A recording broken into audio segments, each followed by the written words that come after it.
Sometimes in the pursuit of truth, we have to be controversial. And I don't want to hold on to any of these thoughts that I have as being completely solidified or being something that I dogmatically hold on to. However, I can't stop thinking.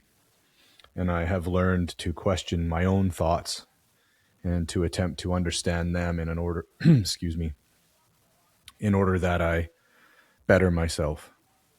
And so often I write things and I scribble down what comes to mind, and I create small pieces of poetry or prose. And at the time, it feels like I'm questioning things because I'm looking for my own answers. And so here is a controversial piece on God. And I am not an atheist. I don't claim to have a specific affiliation to any one form of religious belief, although it would tend to tilt towards a Christian base in some regard. Also, it would be very much aligned with more of like Hindu philosophy or Hindu religion. But this piece of controversy is just something I wrote down, and maybe there's some truth to it, maybe not. I'm not the Wizard of Oz, and I'm not the smartest man in the world by any stretch of the imagination. So I'm going to read it, and then I'm going to publish it, and we'll see. Beyond the creationist myth, where that horizon no longer devours reason into a dogmatic black sunrise, lies the truth of things. Who are we to abstain from nature and the wielding authority of God's transcendent message? Man, given the great punishment of consciousness and introspection, swallowed God whole, oozing the waste product back into the tribe unrecognizable.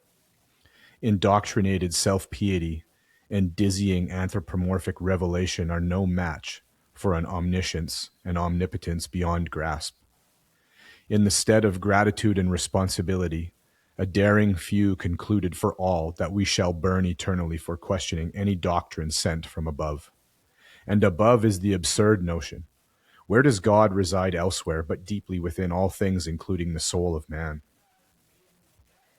To revere the pulpit and its smoking tantalization of salvation by fiat is the real sin. Do not worship false idols. And then what do we do with such a message?